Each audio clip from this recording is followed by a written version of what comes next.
Welcome to Startup Dads, a podcast about the highs and lows of building a business and raising a family at the same time. For more information about the topics we cover on the podcast and other Startup Dads related content, you can follow us on Twitter at StartupDadsPod.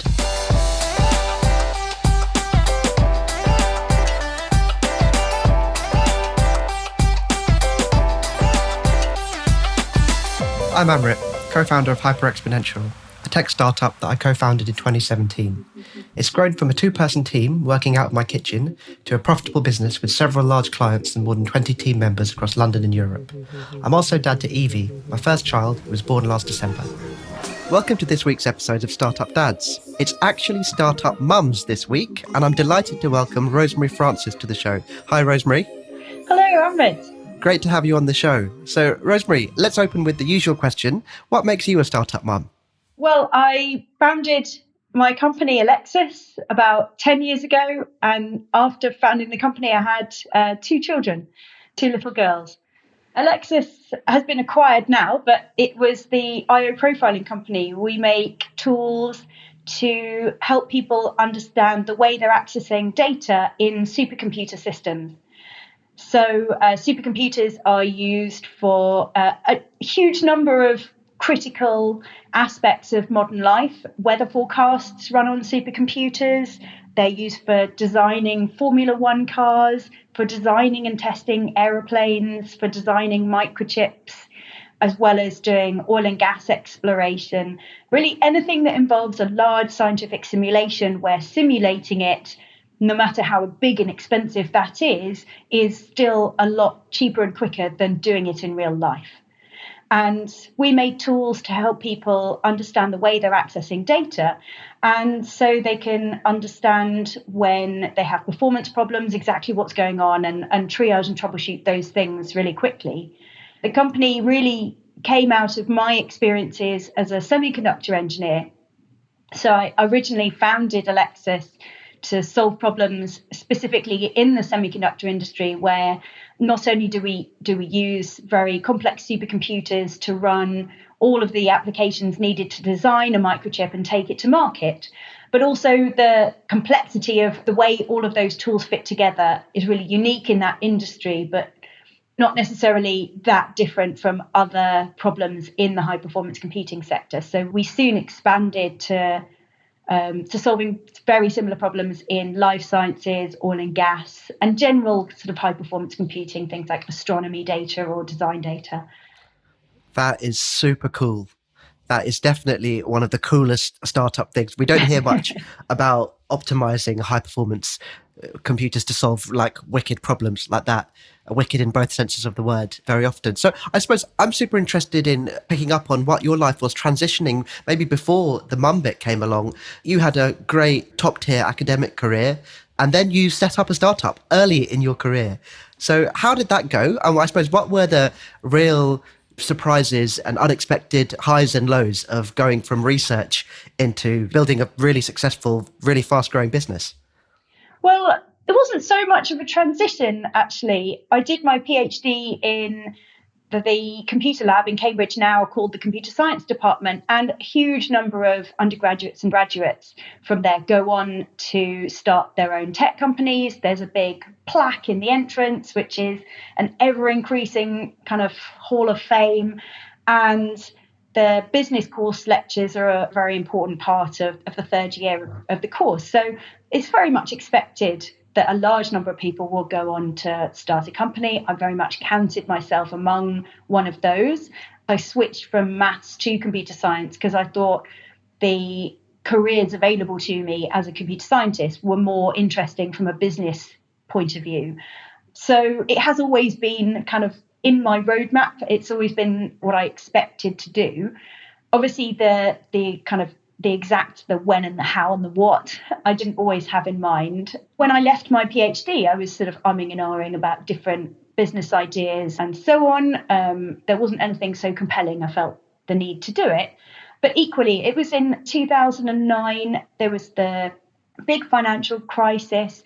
There weren't very many people hiring more speculatively. When you do a PhD, a lot of people think you've just been on a big gap year and There was people who offered me graduate engineering roles that weren't very exciting. There weren't kind of creative technical roles available. And so I found myself rather bored, and then effectively founded a company as quickly as possible in order to solve the problems that I was having in the job that I was bored at. So That's very cool. And it's a very classic story, the frustration driven development, I call it, where you've got a problem and actually you're like, you know what, the best person to solve this is me.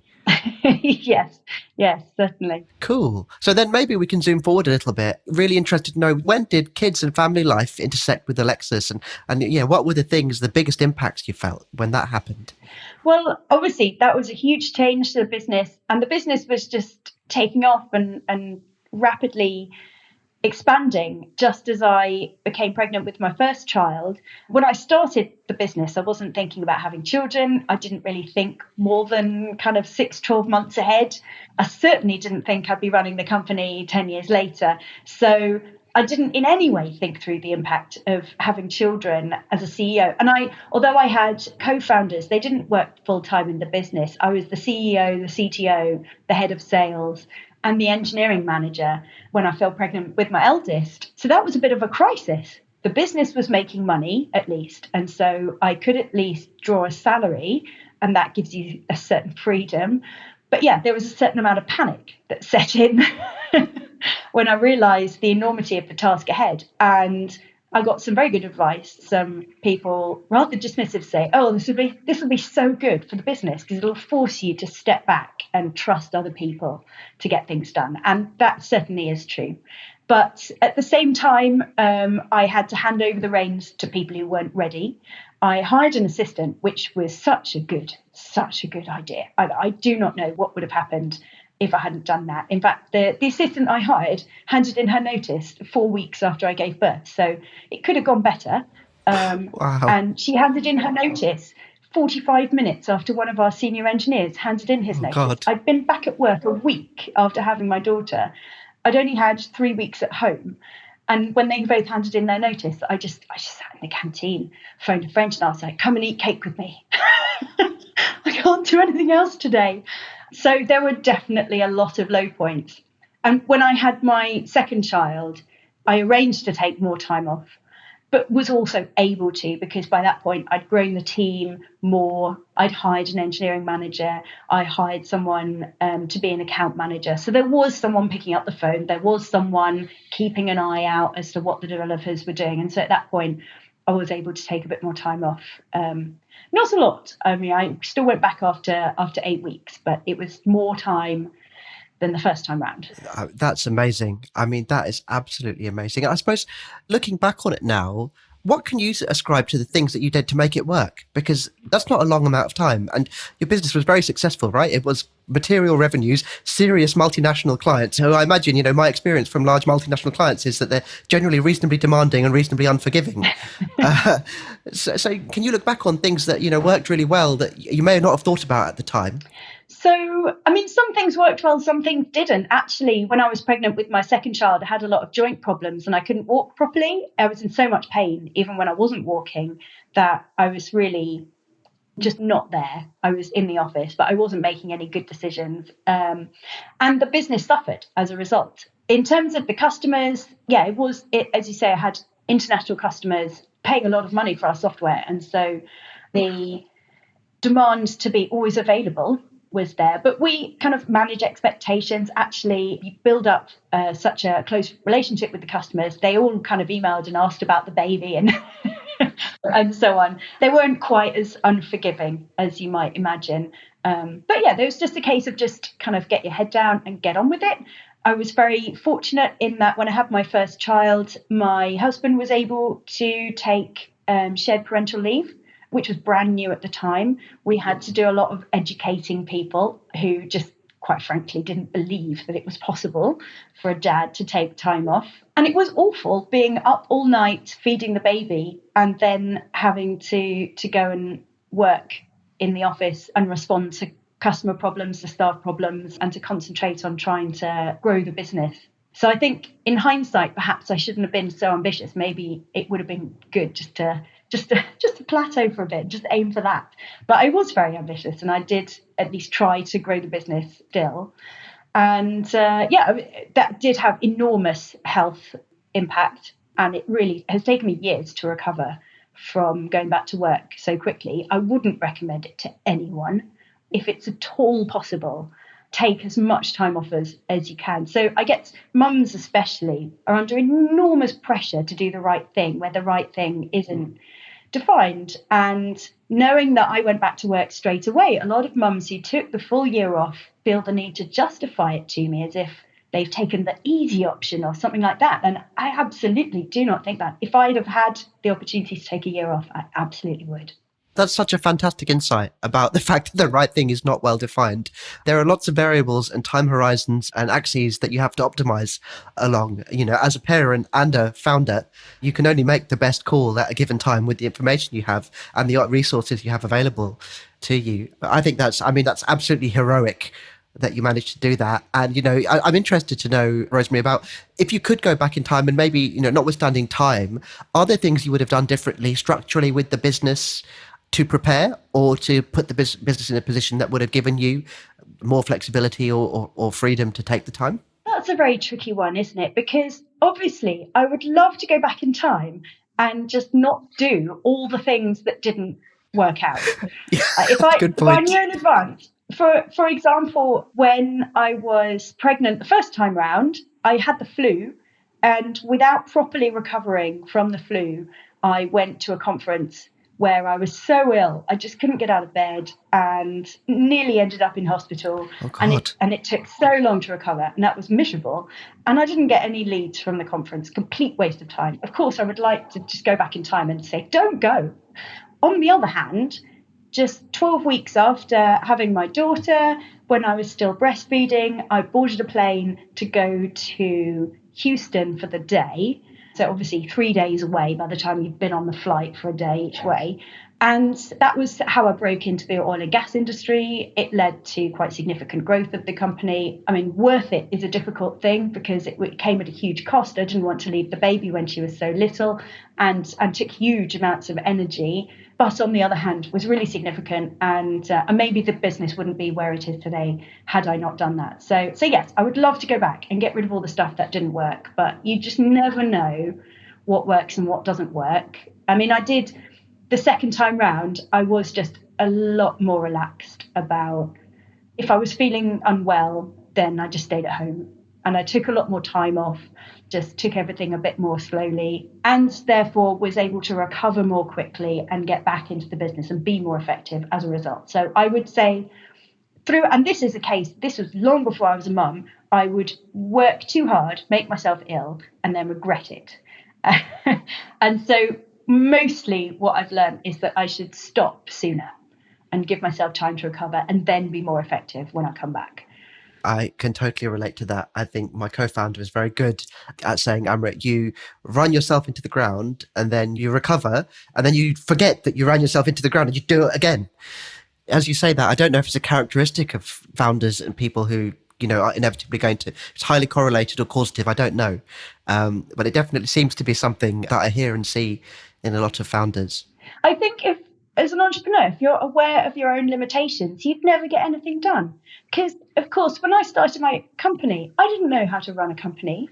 The first person I employed, I offered them a job, and then I Googled, I've offered someone a job, what do I do next? What does an employment contract need? What is employment law in the UK? So I think you really can't be too aware of your own limitations and your own failings. Otherwise, you'd never get anywhere. You have to kind of blindly bulldoze ahead. Yes. I often say it's broadly about looking at a number of things that look completely impossible, having a go, and then realizing that they're not completely impossible most of the time. Sometimes they are. That's a really nice segue onto another question I wanted to ask you, because even notwithstanding the fact that you've had 2 kids while scaling Ellexus, What was your life as a woman in tech back in 2010? Because rightly so, the industry has really woken up to the fact that it needs to change. It's balanced. And, we have a much better, still not good enough, but much better approach to women in tech. But back then, I imagine expectations of you as a working mum in an industry full of male dominated kind of stereotypes, did you feel any pressure or not? But I suppose maybe can you share your thoughts on that? Well, perhaps I've been very fortunate, but by and large, all the places I've worked, whether it was during my PhD, afterwards when I was working in this industry, and when I worked with customers, by and large, they've been very, very nice working environments. And while I have been in the minority, and that's not always been a wildly enjoyable experience, it's pretty rare that anyone is actually malicious. And if there are any situations where people have made me feel uncomfortable or unwelcome, for the most part, it's very unintentional. And as people learn more and more about the issues, I think that's going to happen less and less. It's an educational problem, not an actual resistance to having women in tech, as far as I know. Obviously, you meet the occasional idiot who thinks it's fun to bully someone, but they bully everyone, like those people. It was rare that I was singled out, as it were. So yeah, by and large, it's been very nice. What I did find difficult was being taken seriously. I was 26 when I started Ellexus, and for the most part met customers by going to conferences and just meeting potential customers and telling them about our solutions, and being taken seriously as not only the only woman in the room, usually, but also the only person under 40 was really hard. And the number of times people just handed me their coffee cup because they thought I was a Wow. waitress at a networking God. event or something. Those were real low points. Very soon I learned to buy brightly coloured designer jackets so that at least people ask me why I'm there rather than assuming that I'm a waitress. So that was better. And also just being 10 years older helps get over that. As the business grew, I was able to avoid situations where people didn't know who I was. I made sure that my reputation preceded me. I was able to go to a conference and for an influencer, as some very well respected and very well known individual would say, "Hi, Rosemary, how are you doing? Love the products. So glad we bought them." And when you've got someone like that, who obviously knows their influence, obviously knows that the effect they have of saying that very loudly to everyone who can listen, that means everyone in the room suddenly wants to know who Dr. Rosemary Francis is and what products this influential person has bought. And so there were so many people who used their influence to help me, and I'm immensely grateful to all of them. And just being able to, having the influence in the network to set up things like that so that I wasn't put in a position where people didn't know who I was and could make unfair assumptions, that just improved with time, really. Yeah. The phrase that entrepreneurship is often, it's really hard until it's not. Yeah.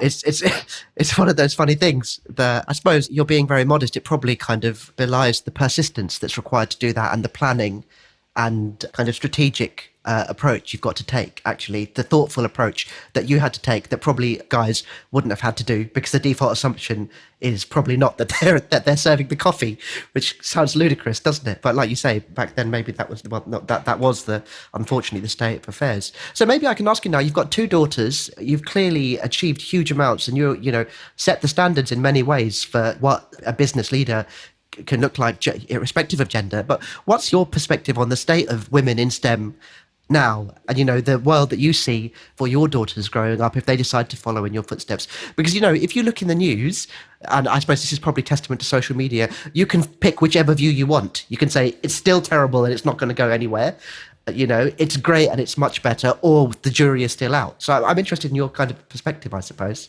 I definitely think it's improving. I definitely think that my daughters have a very different world to the world that I grew up in. My parents were always very interested in technology themselves and very supportive of me as a nerd. And so I was always bought sciencey things. And I was seen very much as an exception. Oh, Rosemary's different because she likes science. I think that's a bit of a shame, but at least I was allowed to be nerdy.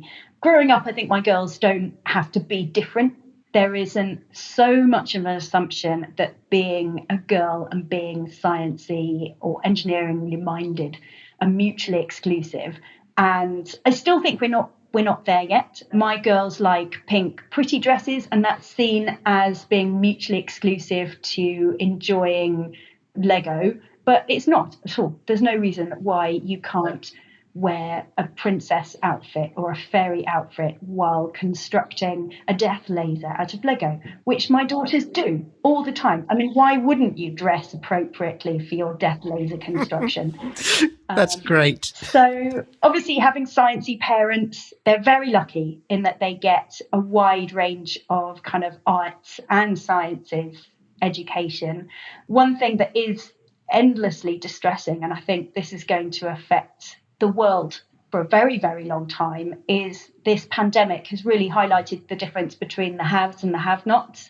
And the kind of education that my daughters have access to is not something that a lot of people have access to.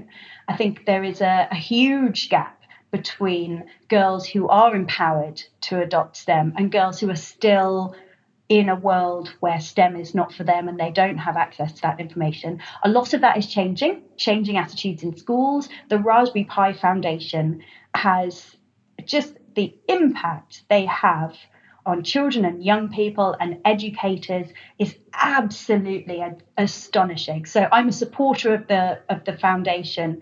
So I donate money to the cause because I think there's really no better way to have your money impact other people's lives. They're so effective. They do research into STEM education. They support educators as well as running code clubs and maker sessions and learning at home resources. So that's one way to try and democratize that access to STEM education, which actually my girls have. I mean, TV and things like that have great influence as well. And what's lovely is the programs my girls watch have got female engineering characters who are happy and are well liked and well respected members of the team. The women in STEM when I was growing up, if they did exist, they were miserable and outcast. So the fact that that attitude has changed, and so it's normal for my girls to be kind of mending a train or something is the sort of games they play. That's really nice. It's just become normal, and I think that's what it needs to be. Yeah, I totally agree. I love your point about the fact that choosing to wear a dress and electing to build a death laser are completely orthogonal concepts. And if you think about it for more than 2 seconds, there's absolutely no reason why the number of fills you have on your skirt should affect the way you assemble a death laser.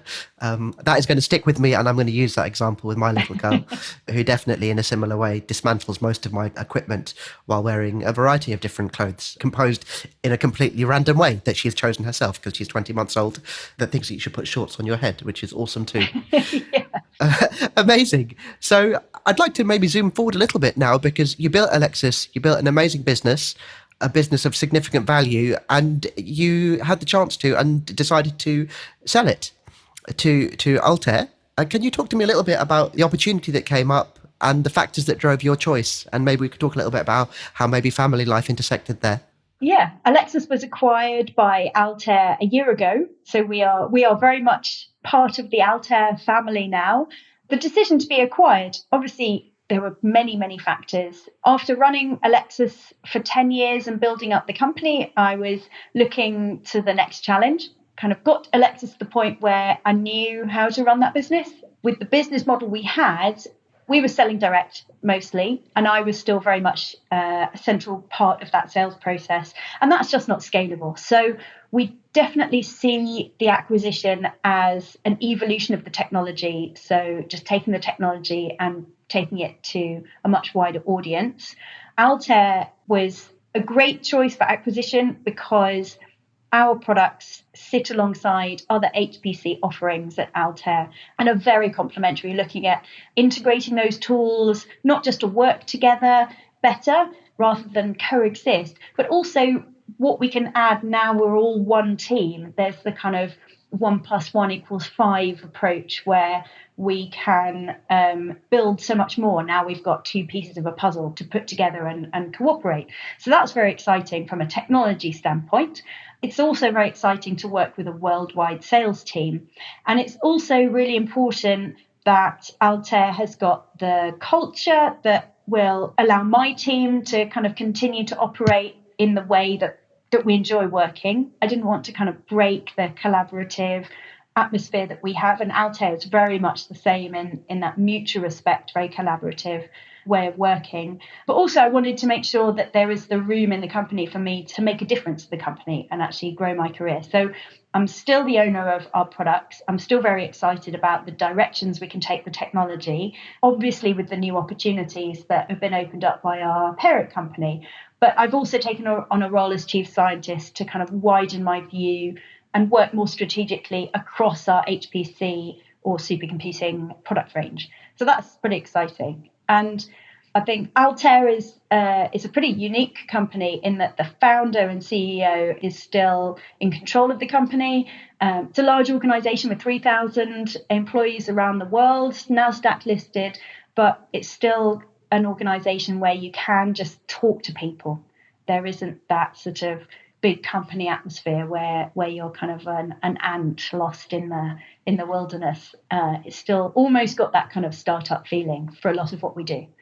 That's really cool. So just from the way you talk about that, it certainly doesn't feel like, I was done with this entrepreneurship gig and that was my motivation. It sounds like it was much more, actually, what's the next chapter for Ellexus and the scaling of it, as the business and product being slightly different things, and where does the next chapter of what you've created go?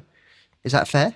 Yeah, very much. I think my children are now 3 and 5, and I think anyone who's a parent knows that kind of around that time you start to get your life back, as in the children sleep properly now, they kind of play nicely, you're not quite on call 24/7 in the way that you are when you've got very small children, and that gives me kind of a huge amount of extra energy, and it's energy I want to put still into the product but also into the wider collection of things that I can do now. So yeah, that's pretty exciting. It is a very nice place to be. I'm still very fortunate in that my husband, even after he finished paternity leave, he went back to work part-time, and that's been hugely important. I mean, I couldn't do this without his support, because while I was traveling, while I was at the office, someone needs to be looking after the children. Obviously, you can get childcare in place, but there's a limit to how far that goes if you're both focusing on your careers and putting in those extra hours. And so I'm enormously grateful to him, endlessly patient with me texting and saying, something's come up, I'm not going to be home till 9 or whatever. He just texts back, K. I know that feeling very well. My wife now says, is it actually 5 minutes or an AMRIT 5 minutes? Because an AMRIT 5 minutes is between 3 and 4 hours. It's a total team game, building a startup, right? And there are several teams, including the family team. Yeah, you need the family behind you. And my girls know that sometimes mummy's off working. And one of the first games my eldest played when she was old enough to do make-believe was she put some chairs out in the living room and sat on them and said, I'm going to Texas. I'm going to Texas like mummy. Or she would get out a book and a brick and she would sit there using the book as a laptop and would say, I'm working on a train, because I always work on a train.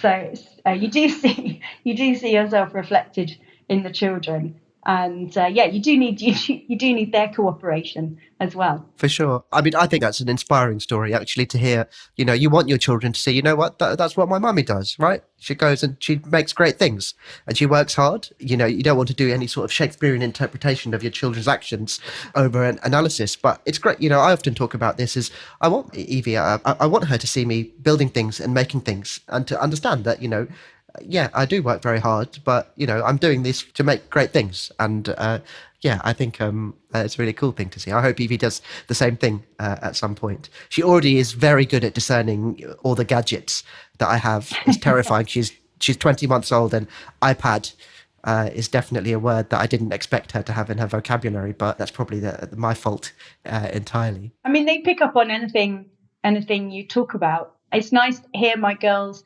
conversations now. They talk to each other. So yesterday they were having an argument about what sort of mortar is used in a road because I don't know whether they've watched a program about building walls or something, but they were listing all the different types of mortar you can use to make walls, but actually a road is different. And they know amazing things. They found a piece of farm equipment, and the eldest said, what is this? And the baby said, I think it's a water pump. Wow. So, brilliant. That's super cool. And yeah, it's highly probable that you've got super smart kids, but like you say, their perception is something I think we definitely underestimate in children from a very, very young age. They definitely have a huge amount of that. So Rosemary, I'd like to ask you the final question now before we wrap up, which is, what's the biggest lesson you've learned from your journey in entrepreneurship that you want to pass on to your kids? Oh gosh, I mean, there are so many lessons. I suppose ask for help is probably the biggest lesson. It may seem like people are achieving these great things by themselves, but they're not. There's always a team. And I have so many people help me, so many people mentor me, so many people help my business, help me in my home life. My mother's always been on call. The number of times I came home from business trip to find my husband had been ill and my mum had come to stay or something. There's a team behind every aspect of what I've achieved. And I wouldn't be able to do it without their help. I wouldn't be able to do it without their advice. And so not being worried about what I don't know, but being very aware of when I can ask for advice and how to get advice and how to sift kind of the good advice, the actionable advice from the silly suggestions. Obviously, you can't follow everything you're told. Otherwise, you'd never do anything at all. But definitely listen to others and then make your decision.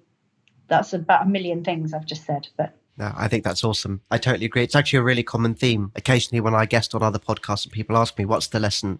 What are the learnings you've had from, because this is the best thing about this show is I get to learn from awesome entrepreneurs like you, right? I get to talk to them and basically ask them all the hard questions that I'm struggling with. And, people will say, what's the big thing that comes out? And the one you've said for the record is the one that comes out really strongly. As we said earlier, it's broadly a sequence of almost impossible problems. And they're often impossible because you haven't done them before. They're not actually fundamentally impossible problems. Like you say, your example of Googling, actually, God, I've got to work out how to offer someone an employment contract. I remember trying to work out where the fire extinguishers were because I was like, oh God, we've got 5 people now. I need to have a health and safety policy. Where the fire extinguishers. I was like, this is definitely not something that I planned for when I set up a tech startup, was to work out where the fire extinguishers are. But these are the sorts of things that, they're tractable problems if you share them. So totally, I think that's fantastic advice.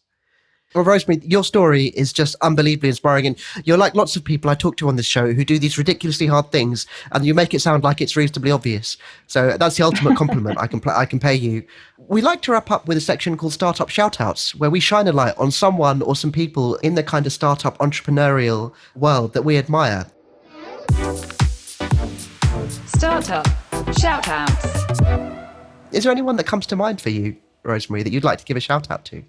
Oh gosh, what a question. Now my mind's immediately gone blank. There are so many people I admire, so many great companies out there. So a lot of companies spun out of the computer lab. Dan Greenfield is someone I did my PhD with. He's got a company called Petagene and has recently become a dad for the second time. He's doing a heroic job. He's from Australia, so he doesn't have a million relatives like I do to help out. So yeah, obviously I'm a huge admirer of all the Raspberry Pi team. What they achieve is absolutely phenomenal, both on the device side, but as well as the educational charity, as I mentioned. And we just really have a huge respect for entrepreneurs who are giving it a go, really. That's all you can ever do. And there's always an element of luck as well as judgment with any kind of success. And so I have huge respect for anyone who fails and tries again, as well as I know a lot of people around here have. Well, Rosemary, thank you so much for coming on the show. Really, really great to hear your story. All right. Thank you very much for having me. Many thanks to today's guest. You'll find links to them and their work in the show notes. It would really help us if you shared the show with a friend or colleague. So if you know someone who might find this podcast valuable, please pass it on to them. If you'd like to connect with me, reach out on Twitter at StartupDadsPod.